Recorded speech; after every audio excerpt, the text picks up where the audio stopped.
there. Subscribe to my channel and also press this bell icon. Hello everyone, আমি চলে এসেছি চয়নিকা আরও একটি নতুন রেসিপি নিয়ে আপনাদের জন্য। আমরা সবাই নারিকেল কচু খাই, বাট আসলে এইভাবে পেঁয়াজু করে কখনো খাইনি।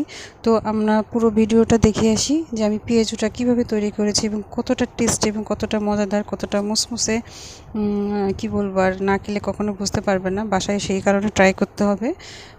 যদি ভালো লেগে থাকে আমার ভিডিওটা অবশ্যই সাবস্ক্রাইব করবেন। তো আমি এখানে প্রথমে পরিমাণ মতো লবণ দিয়েছি, আর হচ্ছে আমি মসুরের ডাল নিয়েছি 2 মুঠো।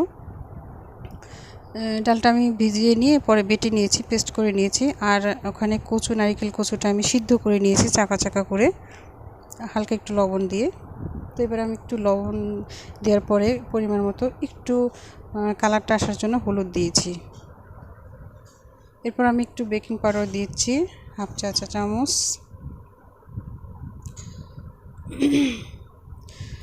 তো এখনও যারা আমার চ্যানেলটি সাবস্ক্রাইব করেনি অবশ্যই সাবস্ক্রাইব করবেন, আমাকে লাইক কমেন্ট করে জানাবেন আমার রেসিপিগুলো কেমন হচ্ছে বা কোথায় কি সমস্যা।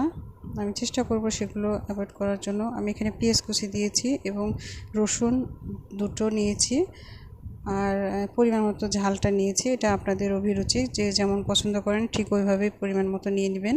এবার আমি সবগুলো একসাথে মিশিয়ে নেব। আসলে সত্যি কথা বলতে যেটা আমরা পেঁয়াজও তৈরি করি, আমি পেস্টটা ওইভাবে করে নেব। এবং শুধু আমি এখানে নারিকেল আলাদা একটা টেস্ট আনার কারণে নারিকেল কচুটা ইউজ করেছি। 2 পাশে পেস্ট সিস্টেম করে আমি লাগিয়ে দেব এবং পরবর্তীতে আমি চুলায় চলে যাব। তো এবার আমি কড়াইতে তেল বসিয়েছি পরিমাণ মতো। এবার আমি যেভাবে কেটে নিয়েছি আপনারা এভাবে কেটে সিদ্ধ করে নেবেন। আমি এখানে সিদ্ধ করে নিয়েছি। এবার আমি পেস্টটা 2 পাশে ভরিয়ে নেব আর কি, চপ সিস্টেম করে ওইভাবে ভরিয়ে নেব। আপনারা এইভাবে করবেন, খুবই টেস্টি না খেলে আসলে কি বলবো, তো সবাই খাওয়ার জন্য বুঝতে পারার জন্য আর কি করবেন, বাসায় চেষ্টা করবেন। গরম গরম খেতে ভারী মজা। এবার আমি তেলে দিয়ে দিচ্ছি, ডুবো তেলে ভেজে নেব। ডুবো তেলে আমি এইভাবে 4-5টা ভরিয়ে নিয়েছি, একদম যেন কচুটা যেন না দেখা যায়, কারণ অনেকেই কচু খেতে চান না। তো তাদের জন্য আসলে বলতে গেলে এই রেসিপিটা, আসলে অনেক খাবারই আমরা অনেক সময় খাই না।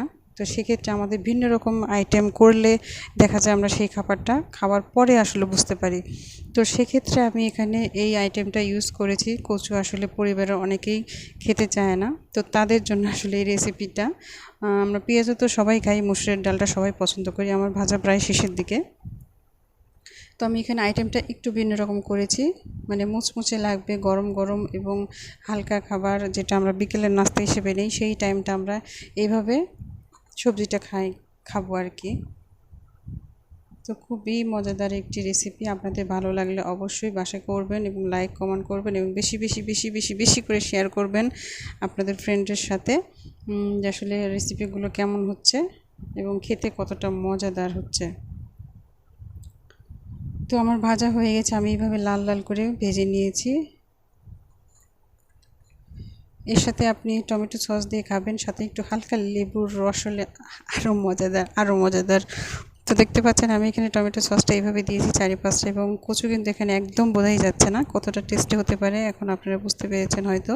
তো বাসায় চেষ্টা করবেন, খুবই মজাদার একটি রেসিপি, এবং আমাকে like. Hey there. Subscribe to my channel and also press this bell icon.